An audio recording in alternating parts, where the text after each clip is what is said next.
How do we know what is the effect of stress on the developing brain and what is the effect of alcohol? Well, in the case of the kids who've got the facial markings or the brain scan findings or the heart difficulty, heart abnormalities, and so on, caused by the toxin, alcohol, well, you can clearly say that's the alcohol. But what about the many kids with the fetal alcohol spectrum disorder who don't have any of the physical markings at all? Can we say for sure that it's all because of the alcohol?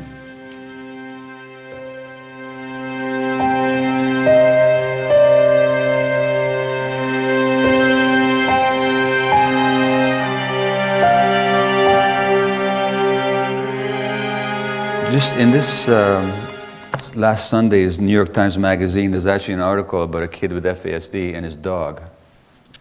And this child was adopted from Russia by American parents and brought to the States, and along with the little girl they also adopted, and it became apparent very early that this boy is troubled, tantrums and screaming and inability to learn and behavior issues, and the family's life became a nightmare. Now, the cases of FASD or fetal alcohol disease or the disorder, where it's extreme, you can have actually abnormalities in the kidneys and the face, of course, the thinner lip and the flatter groove here, abnormalities in the brain, in the heart, and so on. The outlook is poor for a lot of these kids, statistically, that is to say, and I'll be hastened to tell you that the outlook does not need to be poor. That it is poor is not simply an outcome of the disorder. That the outlook is so poor for so many of these kids has to do with how we as a society respond to kids who are challenged. And as the New York Times article says, this boy was intellectually impaired and at high risk for a range of secondary disabilities, including poor judgment, impulsive behavior, social isolation, limited academic achievement, unemployment, drug and alcohol abuse, imprisonment, mental health problems, including suicidal ideation, inability to live independently, and inappropriate sexual behavior. Now, of course, as Natalie pointed out, there's lots of other people in our society and lots of other kids who are also at risk for poor impulse control, inappropriate sexual behavior, imprisonment, poor academic achievement, unemployment, and social ostracization. So that's not restricted to the fetal alcohol spectrum. The simple understanding, of course, in North America is that a woman drinks during pregnancy, the kid is damaged by the alcohol, bad woman, poor kid. So that we judge the woman as having done something bad to an unborn child, and then we pity the child, but we have little understanding of what that child actually needs, because we think that the damage is due to the alcohol, and what can you do about it anyway? Now, as always, the simple answer, or the simplistic answer, is not the appropriate answer. And as Natalie indicated in the introduction, there's another way to look at things, which is the only way to understand any human being, and any human activity, and any human problem, which is to recognize it in context, which is to recognize the connections between people, the connections between phenomena, and the interaction of the individual with the social environment. Does alcohol really affect unborn baby? What if everything you thought about addiction and pregnancy was wrong? Dr. Gabor Mate reveals the untold truths about fetal alcohol spectrum disorders, showing us why compassion and understanding are the real keys to breaking the cycle. You won't want to miss this eye-opening perspective that challenges everything we think we know about FASD. Did you know that alcohol exposure during pregnancy can cause more than just physical changes in a child?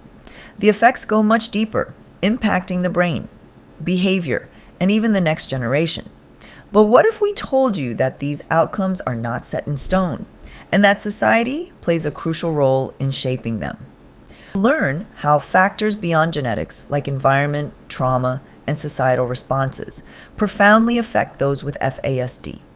We'll also uncover how healing is possible through understanding, compassion, and community support. So, if you're ready to see FASD from a whole new perspective and understand the powerful role of neuroplasticity in recovery, stay tuned. So, what is FASD? Fetal alcohol spectrum disorders refer to a range of conditions that can occur in an individual whose mother consumed alcohol during pregnancy. These disorders are characterized by various physical, behavioral, and cognitive abnormalities, including physical issues, such as distinctive facial features, heart defects, and growth deficiencies. Brain damage, resulting in intellectual disabilities, learning difficulties, poor memory, and difficulty with problem solving and attention. Behavioral problems, including impulsivity, poor judgment, social difficulties, and challenges in adapting to change. FASD is a spectrum, meaning the severity of symptoms can vary widely among individuals. The disorders are not solely determined by alcohol exposure. Factors like the timing, frequency, and amount of alcohol consumed during pregnancy, as well as the mother's overall health and environmental factors, also play a significant role.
We have an interesting situation in Canada. Interesting in a rather tragic way, I should say. In that, of course, in the First Nations communities, the fetal alcohol problem is more prevalent than it is in other parts of society. We also have, by the way, the dubious statistic, I say dubious, morally dubious, but unfortunately true, statistic that a disproportionately large number of people who are addicted come from First Nations backgrounds, and the ones who end up in jail. So that in some of the federal jails in Canada, the majority or close to majority of the inmates are actually of First Nations origin, whereas of course they make up only a small percentage of the Canadian population. In the downtown east side, where I worked for 12 years, about 30% of my clients at least would have been First Nations, whereas again, they only make up 2 or 3% of the Canadian population. And of course we can say, well, you know, that's just a drunken Indian for you. And that's the phrase that we use, isn't it? Now, then we assume that these people are either somehow flawed morally or intellectually. They're just not thinking on their feet, so they drink too much, making a bad choice. Or we might, with a bit more compassion, say, oh geez, it's too bad, genetically they're just predisposed to drink. Poor people, what a shame. But here's the thing that knocks both of those ideas out of the water as soon as you think about it. Before the coming of the Caucasians, there were addictive substances or substances that were potentially addictive in North America. There was, of course, tobacco. There was peyote.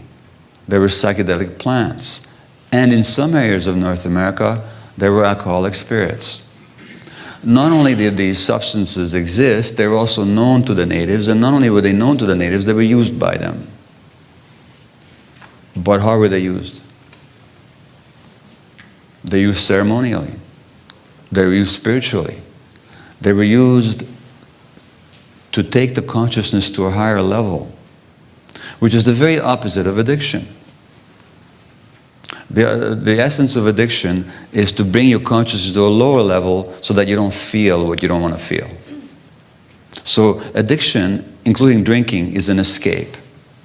The person who drinks doesn't choose, really, to be dependent on alcohol. I'm talking about the people that drink too much. People drink because they don't like how they feel. People actually drink because they don't enjoy the state of their mind, which is to say the state of their brain. It's too uncomfortable for them.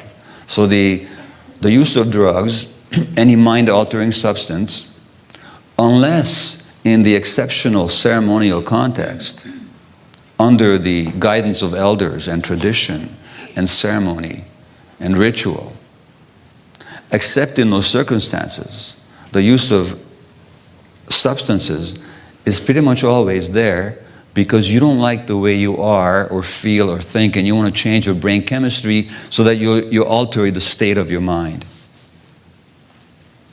And so if you want to understand why people want to alter the state of their minds, it's not enough to talk about genetics, is it?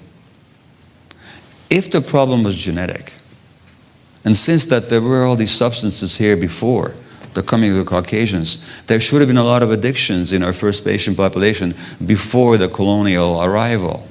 But there wasn't any addiction. Therefore, we know that it can't be genetic. We also can begin to see that it's not a matter of choice, because if it's a matter of choice, why didn't you choose it before? Instead of using these substances ceremonially with respect in healing, like tobacco was a healer. And tobacco is still used by peoples all around the world, in Latin America, for example, as a healing plant. Not as something to escape reality from. So we can understand that our quick judgments about these people somehow made a bad choice, they're stupid, or that they're genetically just susceptible and therefore what can you do? These ideas don't stand up to any kind of scrutiny. And if we actually want to understand why is it that people wish to alter the states of their mind and the chemical balance of their brains through the use of chemicals? We have to ask a simple question. What do the substances do? What do the substances do? Well, basically, what alcohol does is it suppresses one chemical in the brain and enhances another one. And the one that it suppresses is called glutamate, and it's responsible for the excitation of nerve cells in the brain. And the one that it enhances is called GABA, or gamma-aminobutyric acid, GABA, which inhibits, slows things down. So the person who drinks wants to slow things down, wants to uptune themselves, wants to feel numbed out. In fact, what do we say about somebody who's drunk too much? We say, oh, he's feeling no pain. So the urge to drink, especially in high quantities, is actually a desire to get away from pain. And if that is the case, then the question we have to ask is not why the alcohol or why the drug, but why the pain? And now if we understand that question, we can't look at genetics or choices, because nobody chooses to be in pain, and there's no genetic predisposition to pain. What there is people's life experience. In short, the answer to the dilemma of drinking or any other substance use can only come if we examine people's lives. Now, once we start to examine people's lives, of course, we have to look at the larger picture. Because no baby is born independently or could survive independently. Children are born into a culture, they're born into a society, they're born into an economic situation, they're born into a whole set of circumstances which they didn't choose and over which they have no control. So therefore, if you understand the experience of that child, you have to look at the society into which they're born and the history of that society and the current practices and mores and policies of that society. In short, we can't understand anything in isolation. We have to look at the connections. That's not a new idea. And the question we really have to ask is, how do we get from a situation? There was a study last year at Notre Dame University in the States. They looked at which societies are best at parenting. Which are the best societies for rearing children? Now, in recent years, I've been to a lot of First Nations communities across Canada, here in BC as well. And I'm not saying this in any way to blame, as I'll explain. I'm just describing. And what is true, and there's a lot of pain and trauma in these communities. And a lot of the pain and the trauma in these communities is inflicted by the adults on the children. Abuse and neglect. And that's not unique to the Native communities. We see it across the board. We see it in other parts of society as well. But it's particularly endemic in Native communities. So when you look at that, it's a bit surprising to find out maybe that in this Notre Dame study, when they looked at the optimal environment for parenting, you know what they found? The optimal environment for parenting is the hunter-gatherer tribe. Which is to say, the society that Native people here had before the coming of the Caucasians. In other words, they had the culture that was best designed to support healthy child development. And there's a number of reasons for that. Like one thing they didn't do is they didn't beat their kids. And when the Caucasians arrived in North America, they were, the British, they were kind of upset. The Puritans, the Christians who came from England, they were kind of upset at the natives, at how they parented their kids. And you know why the Puritans were upset? Appalled, actually. They were surprised and kind of shocked. Because the natives didn't beat their kids. And to the Puritans, of course, you're supposed to beat your kids. If you spare the rod, you spoil the child. This is the ethic. So the idea of a culture that didn't beat their kids, they didn't understand that one. So, on the other hand, Native people carried their kids everywhere they went. So the kids were never put down. They were never left alone. They were not isolated in kindergartens. They were not left to cry if they were upset. They were picked up right away. In other words, they parented with absolute intuitive, instinctual, nurturing parenting practices. So, not only is it not true that Native people don't know how to parent, the fact is how they parented is superior to the way that most parenting happens in our culture. Because in our culture, we separate adults from kids, and it's still quite okay to spank a child. And if a child cries, we actually tell parents, don't pick them up, you're just going to spoil them. Just the opposite of what the kid actually needs. So if we want to understand how did we go from a culture that parented in the optimal way to something that we see all too often now in First Nations communities, where children are hurt or at least not getting their needs met, we can't understand it if we only look at that culture in isolation. We have to take a really close look at their relationship to the culture that took over here. And of course, I don't know that I have to tell this audience the history of what happened in this country, but I'll say more about it later. But what I am saying now is that if we want to understand why people are drinking, it's because they're in pain, and if we understand why they're in pain, we have to understand their life history. Their life history, not just as individuals, but also their life history as a society. And again, nothing that I'm saying is unique to First Nations peoples, but the suffering and the pain and the historical trauma is more concentrated in those communities than is anywhere else. And they didn't create their own trauma. That happened at the hands of other people. And now, who are we then, or who's anybody, to point fingers and say, you drink too much, you hurt your kid? We want to understand that. We really have to look at the history of this country and also the present of this country. Now, specifically when it comes to women drinking,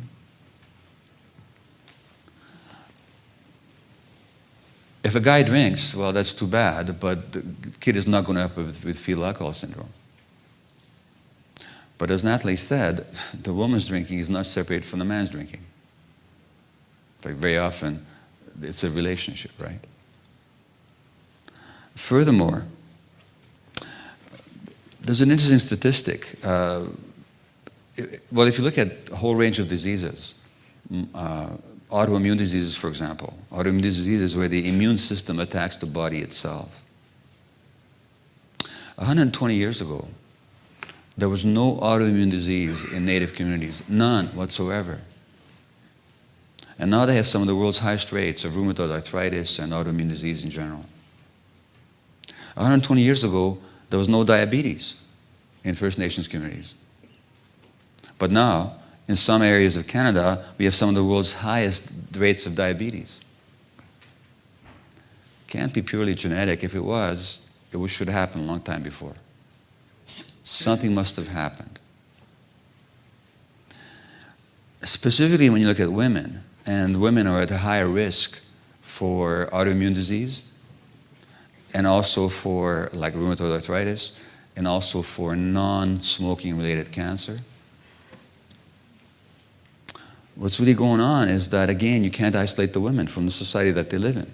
And I'm talking about women in general, not just Native women. In the 1940s, the ratio of multiple sclerosis was gender equal. So for every man diagnosed with multiple sclerosis, so was a woman. You know what the gender ratio now is in Canada? It's about 3 or 4 women to every man. Which right away tells you that multiple sclerosis, this disease of the nervous system, can't be genetic. Because if it was, it wouldn't have changed over 70 years, because genes don't change in a population over 70 years. It can't be the diet or the climate, because that hasn't changed more for one gender than the other. What's happened? What's happened, of course, I believe, and this is what one of my books is about, is that disease has everything to do with stress. And the stress on women has increased. Now, why has the stress on women increased when we have washing machines and dishwashers and all this kind of stuff? You know? And then the more gadgets we get, and the more, the labor-saving devices, the more busy and the more stressed we get. Because number one, women are still carrying out their roles as the emotional absorbers of their families. So that it's the woman who still absorbs the stress of the male. Automatically. It's just like an unspoken deal. Okay, kid, I'll marry you, says the guy, and your job is to absorb my stresses. And when you get tired of doing that, or too smart to do it, I'll find a younger woman who will do it again for me. You know? Basically, that's the deal. And the women go, yeah, that's great, fantastic, I'll do that. But in addition to that traditional role, women also have to play an economic role now. Because families need the income. And third, there's less support. There's less support because the community and the clan and the tribe that the Aboriginal people here had, and that people everywhere used to have, has been, by civilization and industrialization, completely destroyed. So people are much more isolated than they used to be. There's less social cohesion. There's less community. There's less contact, communication. There's less mutual support. So now we have more stress and less support. Well, no wonder then that women have more multiple sclerosis now. It's the same with drinking. So again, if a woman drinks, is that her individual problem?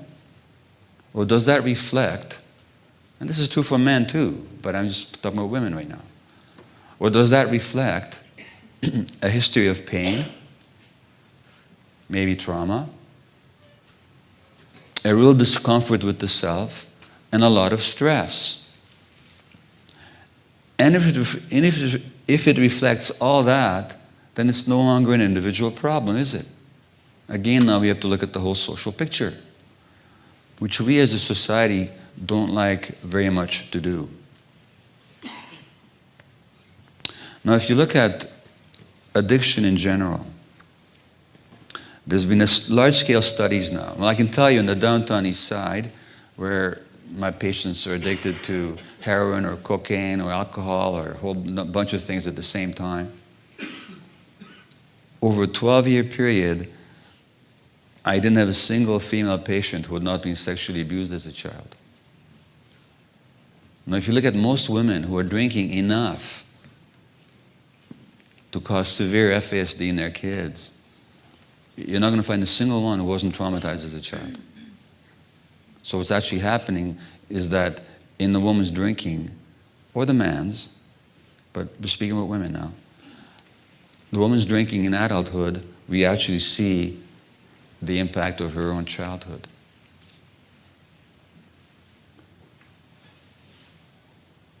And if she was traumatized as a child, why was she traumatized? Because her parents had too much pain and trauma in their lives, and they acted it up on their kids. So when the woman's drinking, we're seeing the childhoods of her parents and of their parents before them. It's not an individual problem. It's a multi-generational problem. The pain is passed on until we somehow deal with it. And surely this conference is an attempt to somehow break that link of suffering, break that chain of suffering, separate the link so that the chain does not go on enslaving generation upon generation. But that's what we're looking at. We're not looking at individual choices or failures. We're looking at multi-generational problems here. And that's not only my experience. That's also what the studies show. And this is where it gets a bit frustrating, because the studies that I'm telling you about, or will tell you about, are not controversial and they're not secret. I mean, they'll be published in major medical and psychological journals. But most practitioners don't know about them. Most practitioners don't know about them. Now, one set of studies in particular are called the Adverse Childhood Experiences Studies, ACE, or Adverse Childhood Experience. An adverse childhood experience is physical, sexual, or emotional abuse, the loss of a parent through death, through being jailed, or a rancorous divorce, violence in the family, addiction, mental illness in the family. You can actually go on the internet and download the ACE score and do your own and see where you're at. It'll explain a lot of what your experience in life has been about. Because the adverse childhood experiences study clearly show, looking at tens of thousands of people, that for each of these events or set of events, the risk of drinking goes up exponentially, the risk of drug use goes up exponentially, the risk of obesity goes up exponentially, the risk of psychosis goes up exponentially, of mental illness in general, of criminality, of relationship problems, of diabetes, of strokes, of cancer, and a whole range of other problems. In other words, none of those things that we tend to think about as just a problem of the individual are problems of the individual. Even cancer is not a problem in the individual. Cancer reflects a multi-generational history and childhood experience. Not that most physicians have any clue as to why that's the case. But in Canada, it's been shown that if you were abused as a child, your risk of cancer goes up 50%. In other words, your cancer is a manifestation of what happened to your grandparents. Because that's where you were abused. Because something happened in the family, or to the family. It's the same with alcoholism, same with drinking, same with all substance-related behaviors. You know, listening to Dr. Gabor Mate, it really opened my eyes to how much we misunderstand addiction and trauma. I always thought that people struggling with these issues were just making bad choices, or maybe they just didn't have the willpower to fight it. He's saying that addiction, trauma, all those behaviors we see in people who are hurting, they're not just random or because someone is weak. They're actually coping mechanisms, ways people try to deal with deep, often unbearable emotional pain. And that's wild, right? Because it turns everything I thought I knew upside down. He talks about how we often think of addiction as just some poor decision making. But what if it's not about the substance or the behavior at all? What if it's about the pain behind it? Dr. Gabor Mate makes it clear that people don't just wake up one day and decide, hey, I'm going to ruin my life today. No, they're doing what they can to survive the mental and emotional turmoil they're going through. And that makes so much sense when you think about it. I mean, we've all had times when we just wanted to escape, to not feel what we're feeling. It's just that for some, that escape becomes a habit. And that habit becomes something way harder to break. What really struck me was when he explained how these behaviors are not just about the individual, but also about how society responds or doesn't respond to their pain. Like, wow, that's a perspective I hadn't considered. It's not just that someone's struggling, it's that we, as a society, aren't doing nearly enough to help. Instead, we judge. We say, why can't they just get it together? Without asking what got them to that point in the first place. And that's a tough pill to swallow because it means we're part of the problem. We're not seeing the full story. We're just seeing the surface. Dr. Gabor Mate really drives home that these issues are not just medical or psychological. They're societal. They're about how we treat people who are hurting and what kind of support we offer or fail to offer. And if we're not willing to look at the whole picture, to dig deep into why someone is in pain, we're just going to keep missing the mark. It's like putting a Band-Aid on a wound without cleaning it first. It might cover things up for a bit, but it doesn't heal the underlying issue. And that's what we need to start doing. Looking deeper, understanding more, and judging less. So that to understand what happens to one generation, you have to understand what happened to the previous one. And then how that generation treated the next one. This stuff is passed on. And we don't pass it on deliberately, we just do. It's just how it is. We can't help it. Until we deal with it, we just pass it on. There's no way around it. Now, there's a psychiatrist in the States called Dr. Bessel van der Kolk, who is at Boston University, and he deals a lot with trauma. And he's actually proposing something here. He's saying that we have all these diagnoses, ADHD, and I'll be talking more about ADHD tomorrow. And I have it myself, by the way,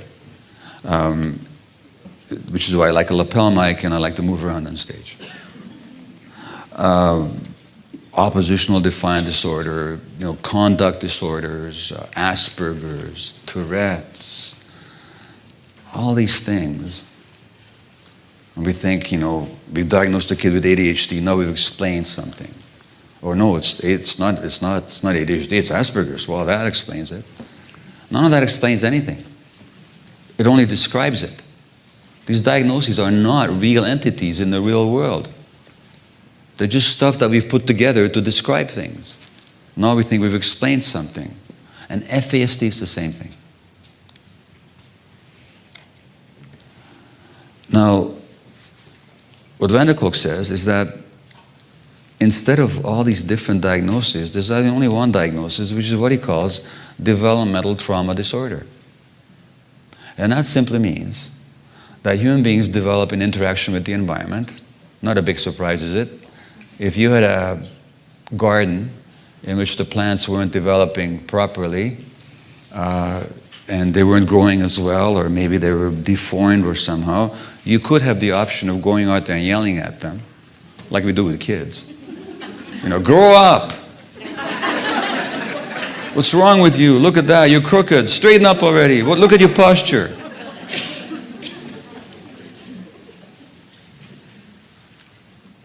Or we could recognize that if those plants weren't developing properly, there's something wrong with the environment. We wouldn't be asking what's wrong with the plant. We'd be asking what conditions for development is that plant not receiving? Nutrition, soil, irrigation, sunlight. Well, we now know from decades of scientific research that the human personality and the human brain itself, the physiology of the human brain itself, develops in interaction with the environment. And for the right kind of development, you need the right kind of conditions. Now, I'll be speaking a lot more about that tomorrow in my workshop on ADHD and FASD. But to make a long story short, the essential condition for the proper development of brain circuits that govern our behavior and our emotional life. So brain circuits that govern our capacity to regulate our impulses so that we're not acting out all the time. Brain circuits that regulate our capacity to balance ourselves emotionally so we don't get too upset when something happens, so we can handle it. Brain circuits that handle our capacity to respond to stress. And other important to pay attention. All these important brain circuits need the right environment. And the essential condition is a non-stress, supportive parenting environment. Now if we look at society as a whole, and we see all these kids who are diagnosed with oppositionality, conduct disorders, ADHD, Tourette's, Asperger's, autism, all that, they all have stuff in common. What they have in common is poor impulse control, poor emotional self-regulation. So when they get upset, they show tantrums. They can't stop themselves. Poor social cues. They can't read social cues very well. In other words, all the things that FASD kids don't have either. And in all these other cases, we're not saying it's because the mother drank too much, because the mother didn't drink. What happened was that those children were born to stressed parents under stressed circumstances. And in those conditions, the brain didn't develop properly. They couldn't develop properly. Now, if you look at FASD kids, what do we see? Not only do we see that the mothers may have drunk excessively during pregnancy. But if we ask, why did those women drink? Well, we've already answered that. It's because the woman was in pain emotionally and she needed to soothe the pain with the drink. In other words, she's a stressed woman. She has a lifelong history of distress. And she's in a distressful situation right now. Maybe she's in a relationship where she's being beaten. Maybe she's in a relationship where she's not being supported. Maybe she's living with an alcoholic male. Maybe she's all isolated. In other words, she's very, very stressed. But I can tell you already, and I'll say much more about it tomorrow, stress on a woman during pregnancy has an impact on the developing nervous system of the child, physiologically. So studies have shown that women who are stressed during pregnancy, their kids will have behavioral problems at age 3 or 4. Animals who are stressed during pregnancy, their offspring will be more likely to use cocaine and alcohol as adults. Much more evidence which I'll present tomorrow. But what's obvious here and what's evident is that any woman who drinks is by definition a stressed woman. Not only that, I'll say more about this tomorrow, but again, stress in the first few years of life interferes with the development of the child's brain also. Now, any child born into a family where there's drinking in the family is born into a stress situation by definition.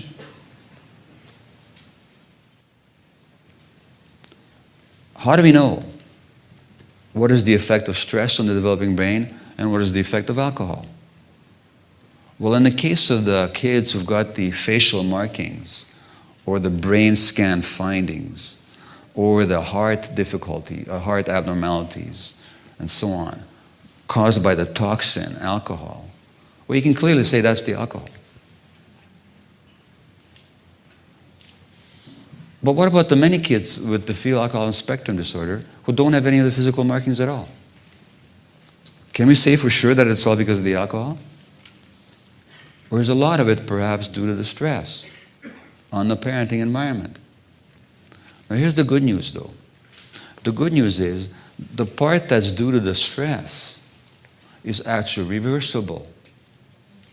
Those brain circuits can be rewired in the child. There's something called neuroplasticity, which is the capacity of the brain to develop new circuits even later on in life. And that capacity is with us all our lives. And we know this from animal studies and human experience, that the brain can rewire. We can see this on brain scans. We can see it on autopsies. So if you give people the right conditions, in fact, you know something? Even those infants who are born with physical brain damage can develop new circuits later on in life. Studies in California have shown this. You take rats and you deliberately brain damage them at birth, but then you expose them to an environment that's supportive and nourishing, they'll actually do a whole lot better. You can take mice where you've knocked out one of their genes that supports learning, but if you give them the right environment, you would never know that that gene wasn't active in them. They learn just as well as other mice.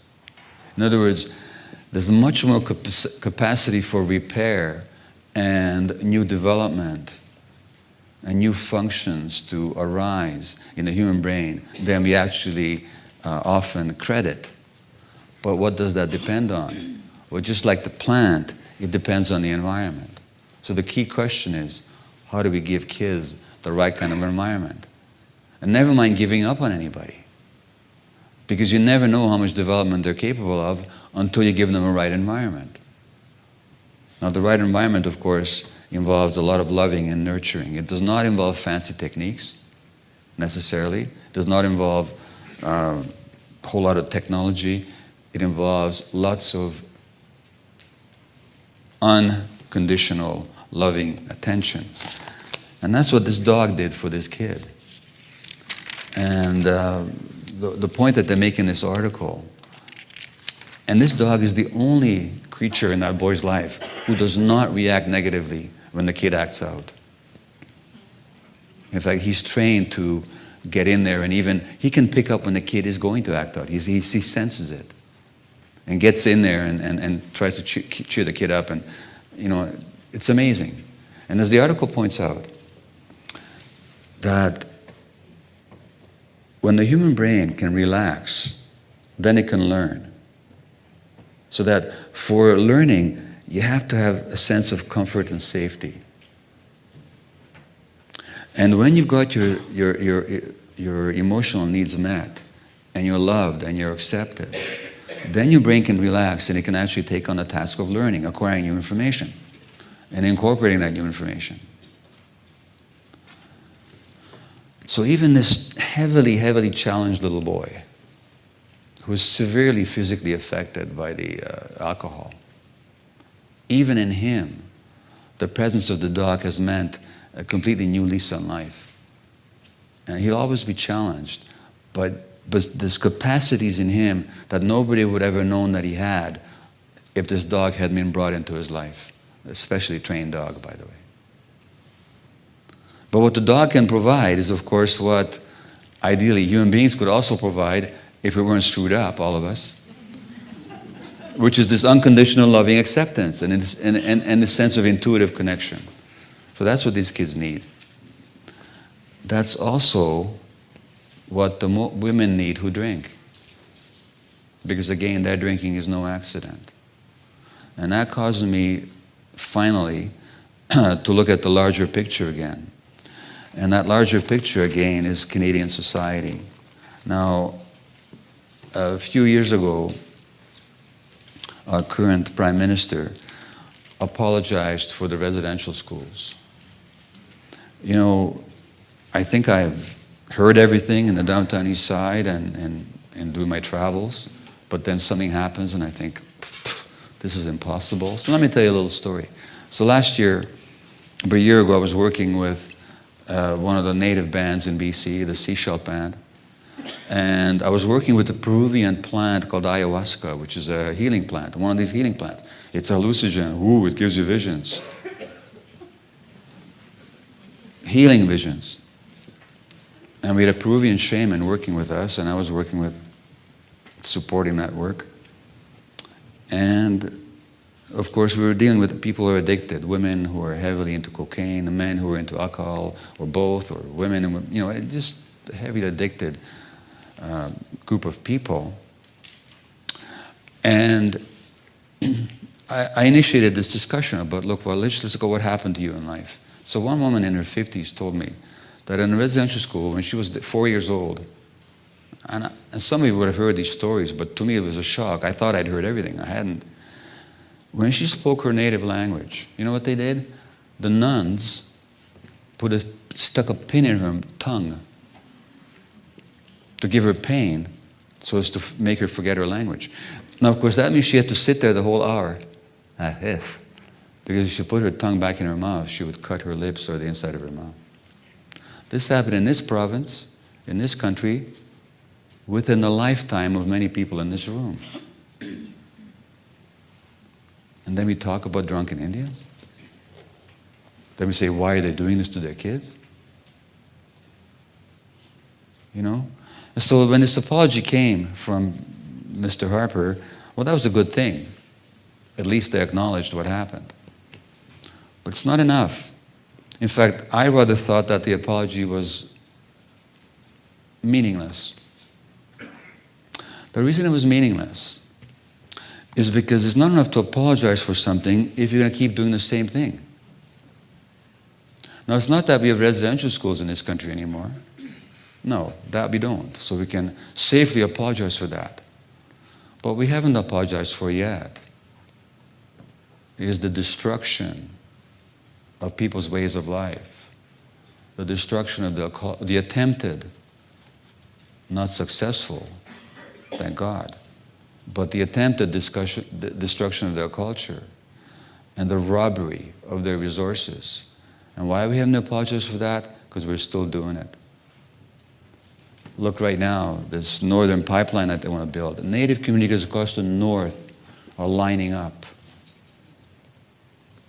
to oppose it, to express their concerns for their children, for the possible toxic effect, for the destruction, further destruction of the ways of life. And our government says that these people who are saying those things are just foreign agitators.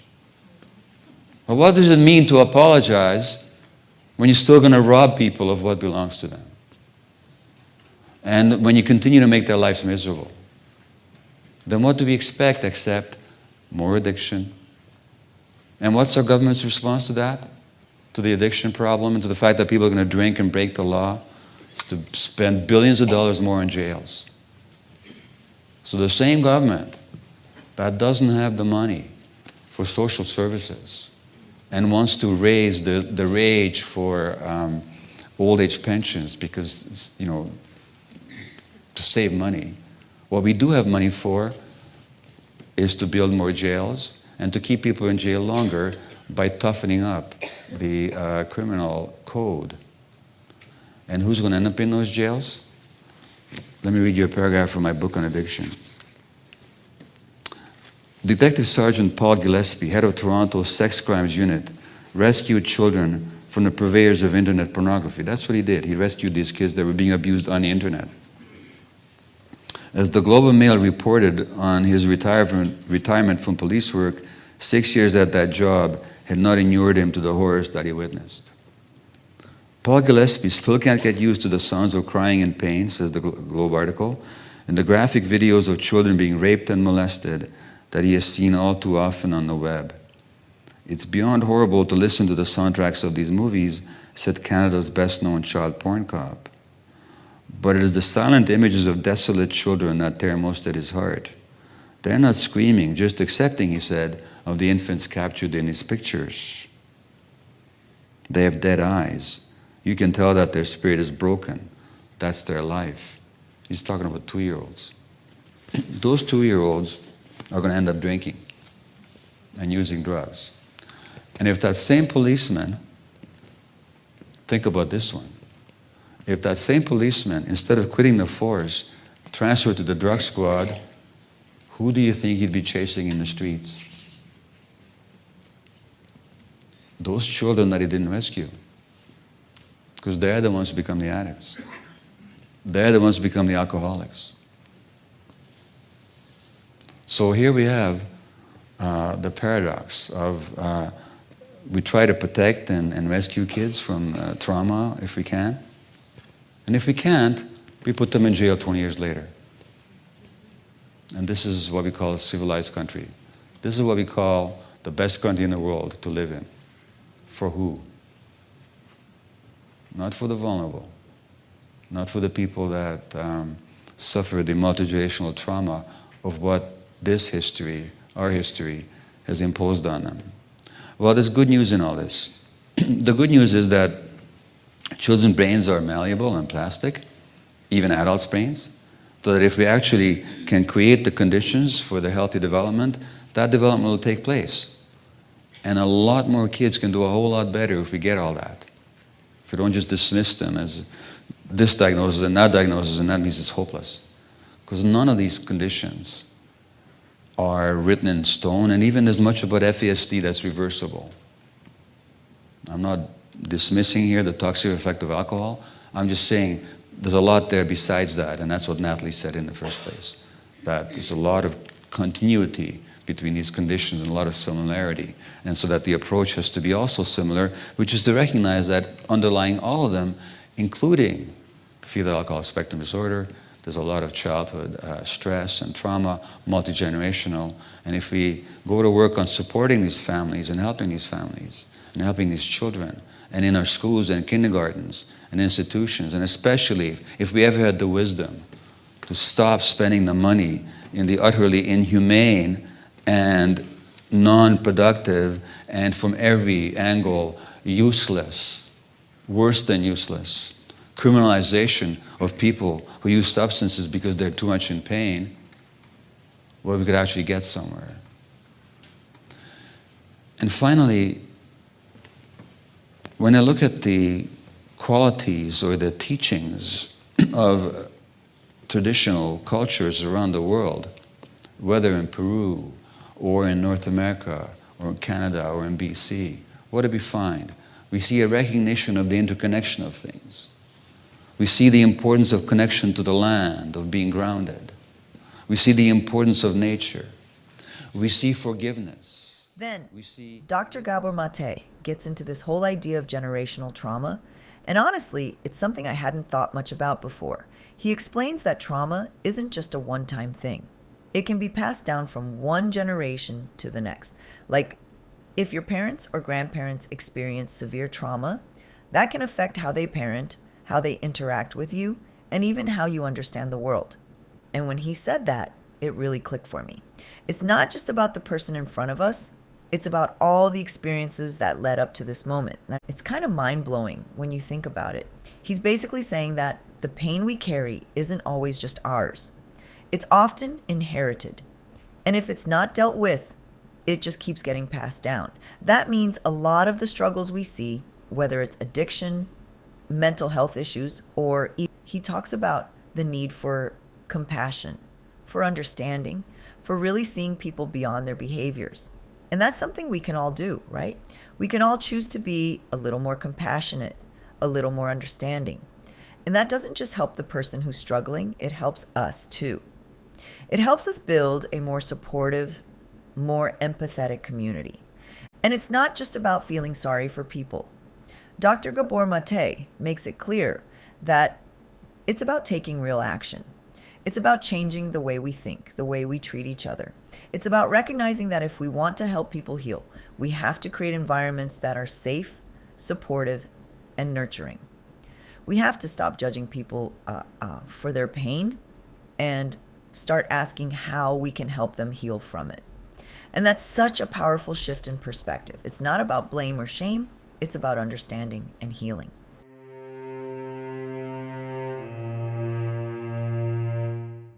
My name is Bobby. I'm 34. I wanted to share my story because there's a huge stigma surrounding FAS, the causes and effects. I was about 16 or 17. I was actually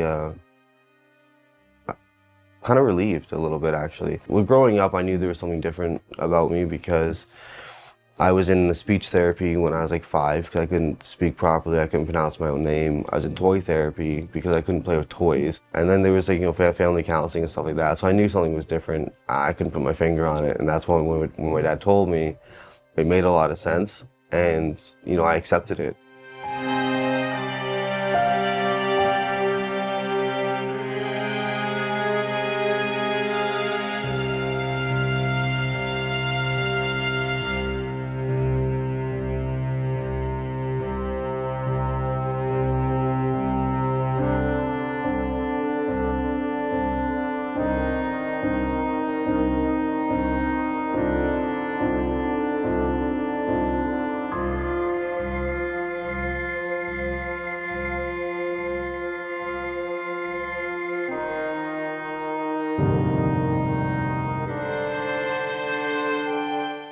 Then I stopped being so hard on myself after a while because then I realized that, even though I never used it as a crutch and I never used it as an excuse, I also knew that I had different struggles. So I couldn't be so hard on myself when it came to my learning, and I knew that as long as I did the best that I could do, that was good enough.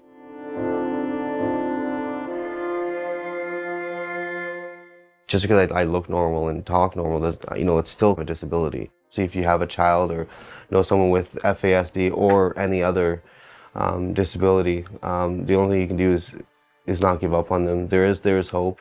We see witnessing of one another's pain. We see listening. We see inclusion. We see restorative justice. We see ceremony.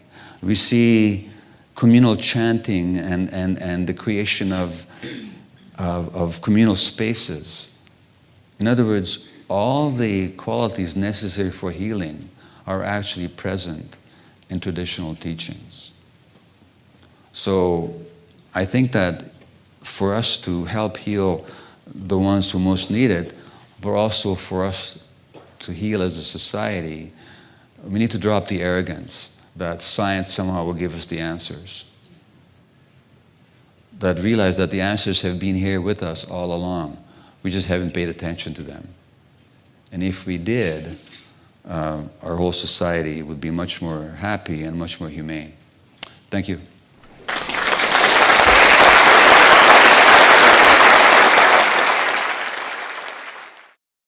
If I could live my life over again, I'd live it very differently. You know, if I could parent them again, I'd not be the same person. Because although I didn't have an alcohol or any substance addiction, I was a workaholic. And I wasn't around for my kids emotionally. And you don't have to have alcohol or a substance to be addicted to in order to hurt your kids. All you have to do is to be emotionally absent. So this issue of parental guilt and caregiver guilt, I mean, I deal with it. Because my kids got issues. As adults, they have issues. And those issues I know would not be there had I been a different parent. That's just the reality. That's how it is. But if I look at it objectively, did I choose to be that way, or is there something driving me that I wasn't aware of? Maybe I had some pain that I was trying to drown through my work. Maybe I felt not wanted in this world because of stuff that happened to me early in life, and then my way of compensating was to make myself a really busy doctor. So people would then want my services. They didn't want me, at least they want my services. So I did that. But as a result, my kids didn't get the attention they needed. Now, guilt. Was I guilty of anything? No, I did my best given who I was, but that's who I was. That's the first point. The second point is that, well, the second point is simply that people do their best. And we're human beings. And so, you know, we have all this love and compassion in our hearts, but sometimes we don't project that. Sometimes we project impatience or frustration or anger or even rejection. And we don't mean to. That's not our intention. It's just how we're wired. Not that we're born that way, but that's how we became wired. So until we overcome our wiring, until we overcome our childhood programming, we're still going to make mistakes, and we're still going to do stuff that's going to even hurt the people that we're actually trying to help. You might as well accept that. That's how it is. It's not your personal problem. It's not your fault. It's not individual to you. It's not personal to you. That's just who we are as human beings. So if you're going to feel guilt, well, just realize that you're a human being. And that's where all this comes from. And the fact is that whoever is asking this question, I have no doubt that you're doing your best at any given moment. But your best is limited by who you are, by your own programming and all the stuff that's happened to you, and by the stresses that you're under right now. So cut yourself some slack here. And furthermore, there's a worse thing about guilt, which is that when we look at our kids and we feel guilty, we're actually not seeing their possibilities. We're only seeing their problems. And for parents, that's very tempting. When I look at my kids, I see their problems. Other people look at them, what wonderful kids you got, you know? Who are you talking about? But as parents and caregivers, we tend to see the problems because it's our job to deal with them, and also we tend to see our responsibility. We don't see the possibility. So, and there's a final thing I'd say about guilt, which is that whoever feels guilty today, as a caregiver, that guilt is not you. You felt guilty before your child ever came into the world. The guilt is just yours. And most of the time we feel guilty, it's because as children we learn to feel guilty because we failed at the most important thing that we took on, which is impossible. And we feel guilty because our parents were not happy. And the child can only take that personally. So if my parents are not happy, the kid can only say, well, something's wrong with me, so it's my fault. So your guilt in the present has got nothing to do with your child. It has to do with your parents. And you know what? You never could make them happy because it wasn't your job. Only they could make themselves happy, and if they couldn't do that, you couldn't do it for them. But as a result, you develop this guilt of failure, and you're responsible. And now you're projecting that guilt onto your child, of course, or your relationship with your child. So for all these reasons, Notice the guilt, just say hello to it, but don't pay attention to it. It's not a particularly smart thing, guilt. Okay? Okay, next question. Sure. It's because your question is a good one and a very common one, and it's an important one. It also contains a fallacy. You said when you look at two kids who were raised by the same parents, there's no two kids who were ever raised by the same two parents. Okay? No two children ever the same two parents. Now let me give you an example for my family, which I talk about in my book, Scattered Minds. Okay? Just to give you an illustration of it. So I was born in Budapest, Hungary, in 1944. Jewish parents, Second World War, Nazi occupation.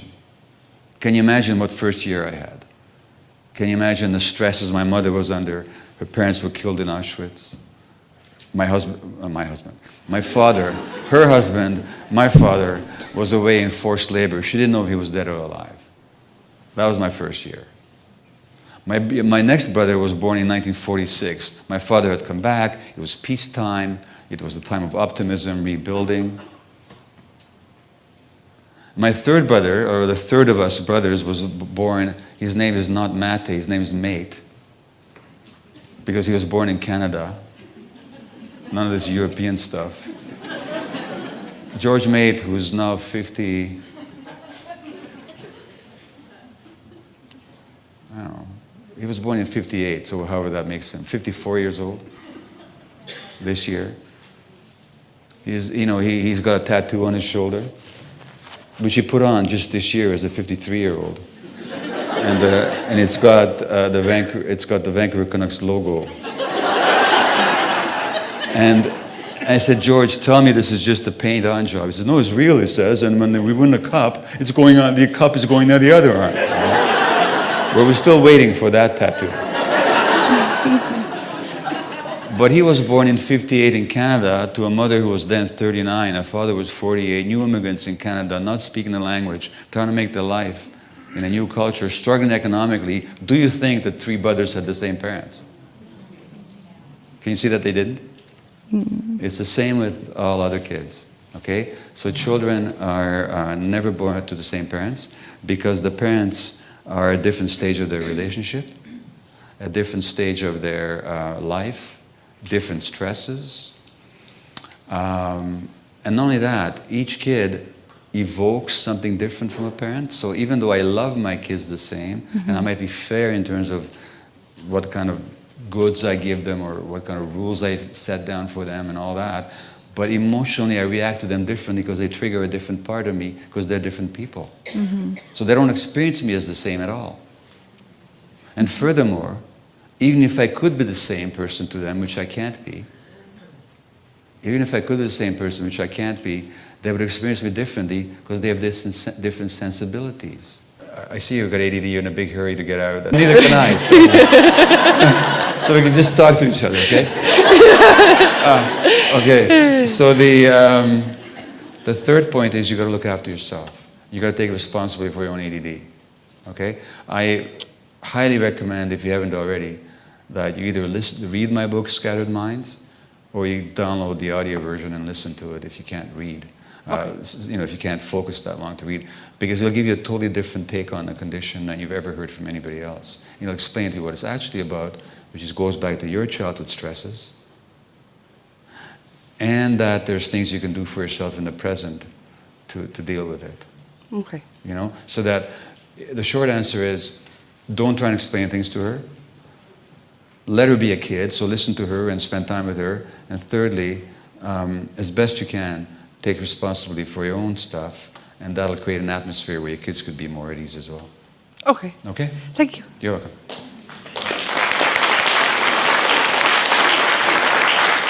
Dr. Gabor Mate doesn't just talk about the struggles of mothers facing addiction. He also dives deep into what fetal alcohol spectrum disorders, or FASD, really mean for babies. And honestly, it's heartbreaking. When we think about the impact of alcohol on a developing baby, we're talking about something so much more than just a medical diagnosis. FASD can cause a range of serious physical and cognitive issues, from brain damage to heart defects, and even distinctive facial features. Imagine A tiny life that's already facing a steep uphill battle before they've even taken their first breath.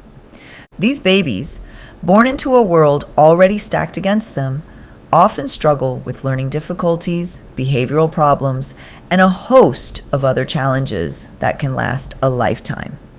And it's not just the physical symptoms. There's a deep, often invisible impact on their emotional and social development. They might find it harder to connect with others, to understand social cues, or to manage their impulses and emotions. It's like they're set up to face the world with fewer tools than everyone else, and that's not fair. But here's the thing. Dr. Gabor Mate makes it clear that these outcomes aren't just about the alcohol. Yes, prenatal exposure to alcohol can be devastating, but the bigger picture involves how society responds to these children and their mothers. It's about whether we choose to offer support and understanding or judgment and neglect. These kids don't just need medical care. They need a community that recognizes their challenges and is willing to help them grow beyond them. They need love, stability, and a chance to heal, which can make all the difference in how they navigate the world. Dr. Gabor Mate's message is a powerful reminder that FASD is more than just a label. It's a call to action for all of us to do better for these children and their families. It's about looking beyond the symptoms and understanding the full scope of what these babies are facing. And it starts with empathy, support, and a willingness to be part of the solution. All right, going once. One more question, yeah? I want to know your perspective on Ritalin. Ritalin? My perspective on Ritalin? Well, here's the thing. So I've taken it myself. Now, Ritalin didn't affect me very well. It made me depressed. It made me focused, but depressed. But then I took, but that's okay. That wasn't the right medication for me. It might be for somebody else. The stimulants in the short term certainly help people focus better, and they can reduce the impulse problems. That's true in the short term. In the long term, they don't do a whole lot. Because all they are is they're temporary agents that change the brain chemistry of the child as long as they're in the system. Now, if we understand ADD to be not a disease that the child inherits, which it isn't, contrary to all the opinion otherwise, the scientific proof for that is zero, if you look at it properly. If you understand that ADD, and I'll say much more about this tomorrow, is a problem of development, because the conditions weren't right, therefore, in children who especially are predisposed, if the conditions aren't right, you're going to get a certain, failure of development, but that the long-term solution is development itself, then the question we'll be asking is not how do we control symptoms in the short term, but how do we promote development in the long term. So having said that, I'm not against medications, but I'm certainly against what's happening with the medications. The number of prescriptions for stimulants in Canada in the last 5 years has gone up 43%. Most of the time that a child is diagnosed, all that happens is that they get a prescription. Nobody talks to the parents about developmental issues, but we don't look at it that way. A few short rules. No kid should be forced to take any kind of medication, because not just because it's an invasion of their bodies, but also because no child should get the impression that the only way they're acceptable to adults is if they're medicated. That's not a message you should be conveying to any child. No child should be taking medications that give them bad side effects, like stomach aches or anxiety or headaches or poor sleep or loss of appetite. And I've seen kids on medications for a long time with all those side effects. Because what we're looking at is not the child's experience, but the child's behavior. Well, he's behaving better, it's good for him. Meanwhile, the child is suffering. Now, some children can take the medication beautifully with no side effects, with only positive effects. That's great. In the right dose, in the right hands, that's a good thing. But whether we give medication or not, we should not think it's the answer. It's not the answer. It's just temporary symptom control. The answer is still in development. That's my take on those medications. And the schools, by the way, should never make it a condition that the child takes medications for them to go to school. If we're in a, and I speak to you as a former high school teacher, which I decided was way too stressful, so I went to medical school instead. If we're having a lot of kids in our society now that are being diagnosed with this or that disorder, then the schools should be places where that can be handled. And the teachers need training. And we need to have special ed teachers in there. We need to have lots of supports. And that's where the money should be going, not on computers, you know. And so that the child should be able to go to school exactly the way he is, and the school should have provisions and programs and support so that the child can be well taken care of in that setting. Now, you know, again, if medications are appropriate, if the child accepts them, and if they help, I'm not against them. As Dr. Gabor Mate continues, he touches on something that really brings it all together. The idea that healing isn't just about fixing what's broken, it's about creating new possibilities. He talks about something called neuroplasticity, which is basically the brain's ability to form new connections and pathways, even after trauma or damage. And that's huge. It means that no matter how deep the pain, no matter how long someone has struggled, there's always a chance for change, for growth, for healing. That's a message of hope that's really needed, especially when we're talking about heavy stuff like addiction and trauma. Because it's easy to feel like things are set in stone, like there's no way out. But Dr. Gabor Mate is saying that's not true. Our brains, our bodies, our minds, they're all capable of change. We're not stuck in our pain. We're not doomed by our past. There's always room for new growth, new understanding, new ways of being. He's also quick to point out that this doesn't mean it's easy. Healing takes work, and it takes the right environment. It takes people who are willing to listen, to support, to understand.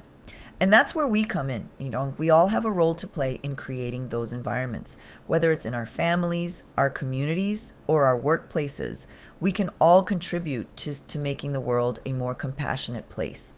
Dr. Gabor Mate really emphasizes that healing is possible for everyone, but it requires us to change our approach.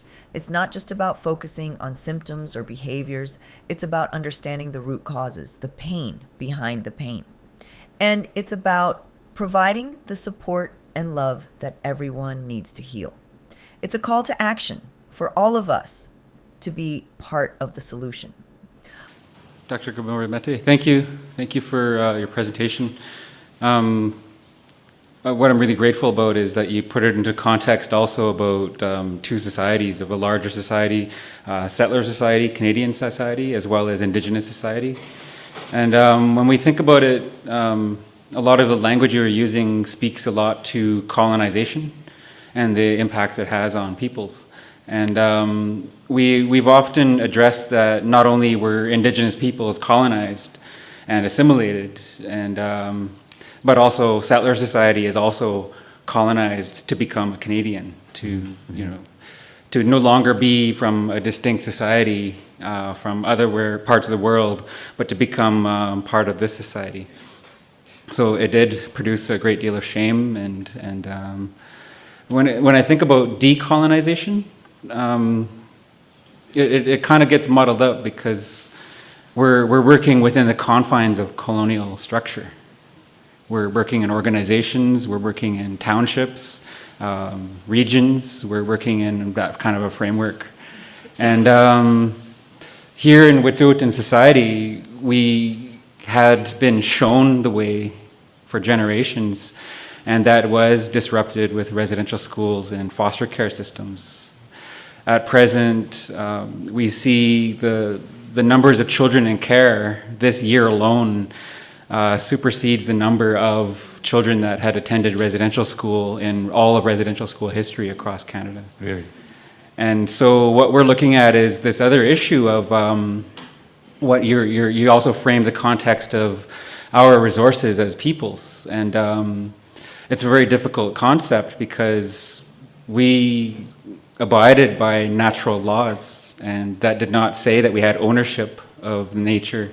It said that we had a relationship with it. And what we're seeing too is that settler society demands more and more and more of what they consider resources to help us pay for our pain and healing. And we then jostle position and fill those positions and spend that money, meanwhile still being disenfranchised from the land and from where we truly belong, especially from our natural laws. So I guess my question is also about trauma-related incidences in all of mainstream society, whether it's a settler society or indigenous society. And the question is more for the room, like how we can see ourselves, kind of remove ourselves from that colonial construct and include ourselves in nature and include ourselves in natural law, because that's where all of our people have come from before. So what we have a major challenge in doing all of this is finding that time. You've described indigenous societies and how close they were to their children. And what we see today is every generation in our families is separated throughout most of the week. And our social capital is diminished because society says, hey, configure yourselves differently so you can produce, so you can continue to take from nature and give to us, and we'll give you money in return, and you can spend it on your communities and keep working in that framework. And our question has to be about when do we let it all go and really, really do some real groundwork, some real grassroots work, and pressure settler governments to change and amend their laws so that they also reflect natural law, because that's where our conflicts are arising. Is we're in the way as indigenous societies. It's more profitable for a country to pay into maintaining poverty the way it is now, rather than spending even half that amount to eradicate poverty.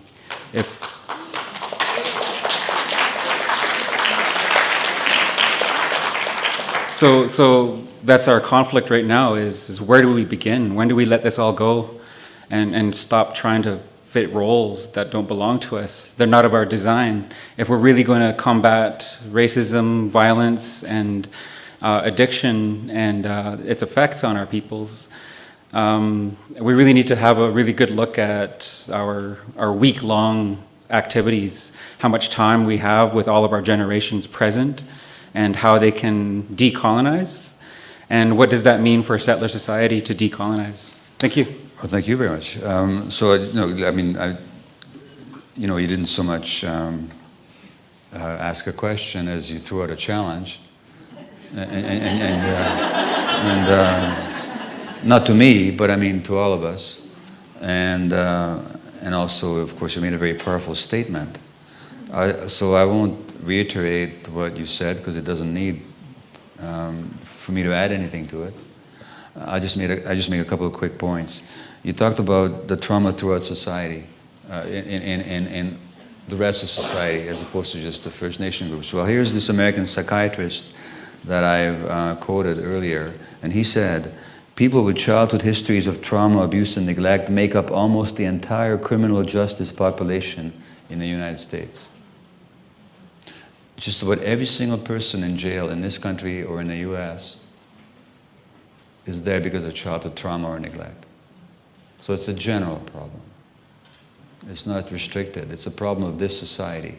And my next book, which I hope to write this fall, is tentatively entitled Toxic Culture, How Materialistic Society Makes Us Sick. Okay? Encompassing some of the ideas that you expressed. The second point is that what you said about how we spend our time and away from our kids, and then, this book, I don't know if you're familiar with, I co-wrote it. It's not my work, it's the work of a friend of mine, a wonderful psychologist, Gordon Neufeld, who, he's probably been up here, has he not? Yeah, he's been here, yeah. So Gordon and I wrote this book together, and he talks about how we've lost the connection with our kids because of all the factors that you talked about. And the consequence of that is that kids whose brains have to connect to somebody, if the adults are not around, they'll connect to other kids. And so now for the first time in history, you've got kids being the major influence on each other's development. I'll say much more about that tomorrow, but that's a direct consequence of the factors you described.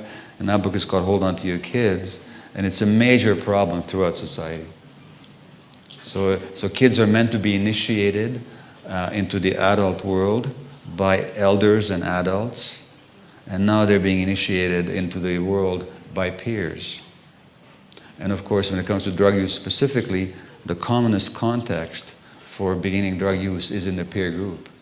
And all that's because kids have lost their adult attachments, and they lost their adult attachments because economically we've broken up those family and village and neighborhood structures that held kids safe in a context of adult relationships.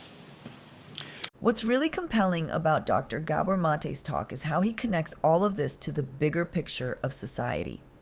He doesn't just stop at individual pain. He looks at how societal factors play a huge role in shaping our experiences. He talks about how our culture often fails to support those who are most vulnerable: children, the elderly, the addicted, the mentally ill, and how this failure only deepens the wounds people carry. He explains that many of our societal structures are not built to foster healing, but rather to maintain the status quo. It's a harsh truth, but one that needs to be faced. When people are in pain and reach out for help, what do they often find? Judgment, stigma, a lack of resources. Dr. Gabor Mate points out that we often isolate the very people who need connection the most, pushing them further into their suffering instead of offering a hand. And here's where it gets even more interesting. Dr. Gabor Mate argues that the way we respond to these individuals often reflects our discomfort with our own pain. It's easier to judge someone else than to confront our own fears and insecurities. This societal unwillingness to face pain head-on contributes to a cycle where trauma is perpetuated rather than healed. He challenges us to change this, to create a society that is more nurturing, more understanding, and more willing to engage with the hard stuff. That means not only offering better support systems, but also changing our attitudes and beliefs about what it means to be in pain. It's about moving from a place of judgment to one of empathy. It's about seeing people as whole, even when they're struggling. Dr. Gabor Mate also touches on the idea of interconnectedness, and this is something that really resonated with me. He talks about how nothing happens in isolation. Every action, every event, every trauma is connected to something larger. When someone is struggling, it's not just about their individual experience, it's about how their experience fits into a larger context of family, community, and society.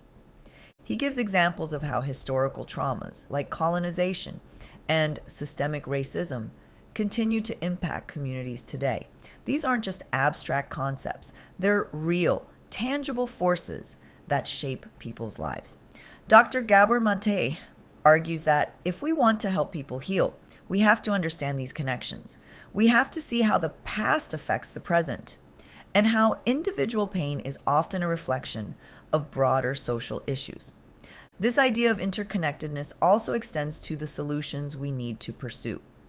Dr. Gabor Mate suggests that we can't just focus on one aspect of healing and expect it to be enough. We need a holistic approach that addresses all the different factors that contribute to someone's pain. That means providing not just medical care, but also social support, community connection, and opportunities for growth and development.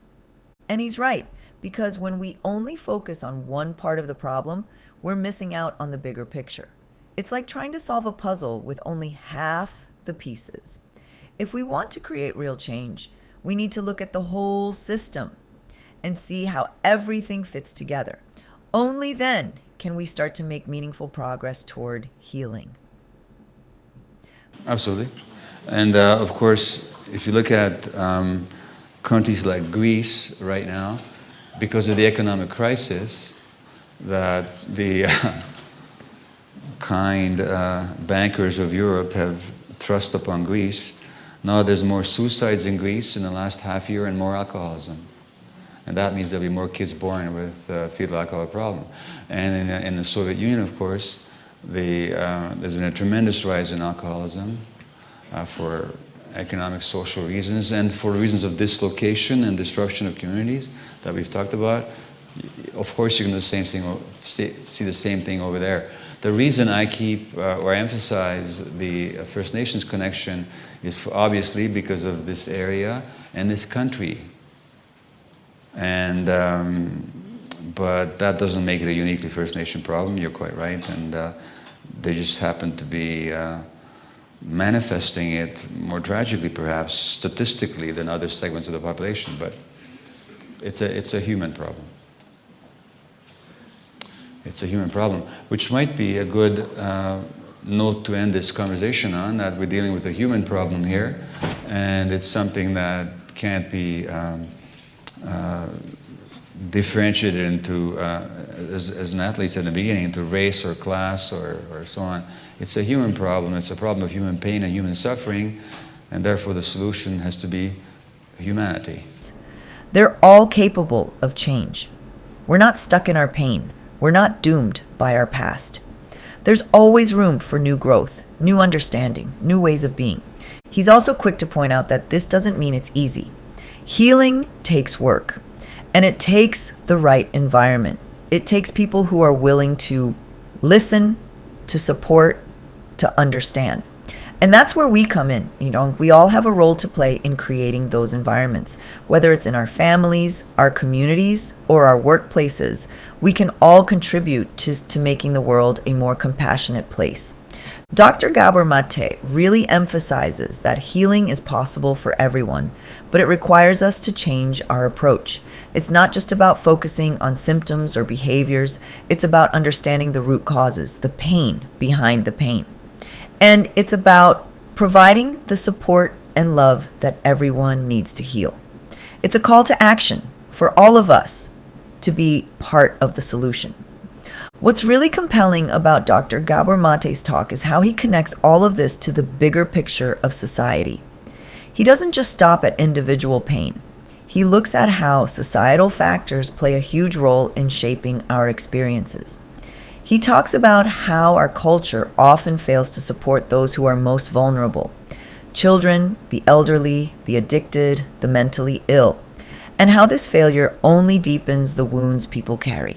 He explains that many of our societal structures are not built to foster healing, but rather to maintain the status quo. It's a harsh truth, but one that needs to be faced. When people are in pain and reach out for help, what do they often find? Judgment, stigma, a lack of resources. Dr. Gabor Mate points out that we often isolate the very people who need connection the most, pushing them further into their suffering instead of offering a hand. And here's where it gets even more interesting. Dr. Gabor Mate argues that the way we respond to these individuals often reflects our discomfort with our own pain. It's easier to judge someone else than to confront our own fears and insecurities. This societal unwillingness to face pain head-on contributes to a cycle where trauma is perpetuated rather than healed. He challenges us to change this, to create a society that is more nurturing, more understanding, and more willing to engage with the hard stuff. That means not only offering better support systems, but also changing our attitudes and beliefs about what it means to be in pain. It's about moving from a place of judgment to one of empathy. It's about seeing people as whole, even when they're struggling.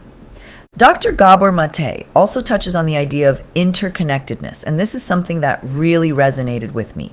He talks about how nothing happens in isolation. Every action, every event, every trauma is connected to something larger.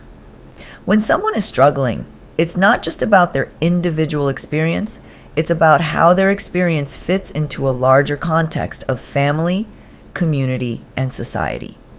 He gives examples of how historical traumas, like colonization and systemic racism, continue to impact communities today. These aren't just abstract concepts, they're real, tangible forces that shape people's lives. Dr. Gabor Mate argues that if we want to help people heal, we have to understand these connections. We have to see how the past affects the present, and how individual pain is often a reflection of broader social issues. This idea of interconnectedness also extends to the solutions we need to pursue. Dr. Gabor Mate suggests that we can't just focus on one aspect of healing and expect it to be enough. We need a holistic approach that addresses all the different factors that contribute to someone's pain. That means providing not just medical care, but also social support, community connection, and opportunities for growth and development. And he's right, because when we only focus on one part of the problem, we're missing out on the bigger picture. It's like trying to solve a puzzle with only half the pieces. If we want to create real change, we need to look at the whole system and see how everything fits together. Only then can we start to make meaningful progress toward healing. Finally, Dr. Gabor Mate wraps up with a powerful call to action. He's not just talking about ideas in the abstract, he's challenging us to take these insights and turn them into action. He's saying, look, we can't just talk about these things. We have to do something about them. We have to change the way we think, the way we act, the way we treat each other.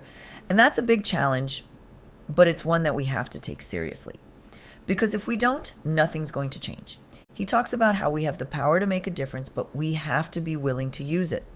We can't just sit back and hope that things will get better on their own. We have to be the ones to make it happen. And that's inspiring because it shows that we have control, that we have the ability to make things better. We just have to be willing to take the first step. And that's really the takeaway, isn't it?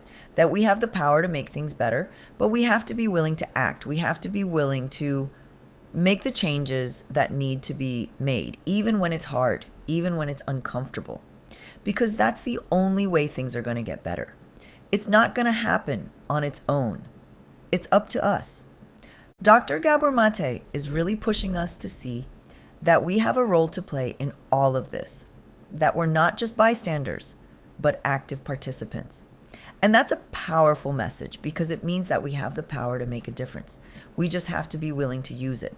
And that's something we can all do in our own ways, in our own lives. We can all make a difference if we're willing to try. So, yeah, what a ride. This guy's calling for a total rethink, and I'm here for it. We need to have more conversations like this, and more importantly, we need to start acting on them because at the end of the day, people's lives are at stake, kids' lives are at stake, and that's no small thing.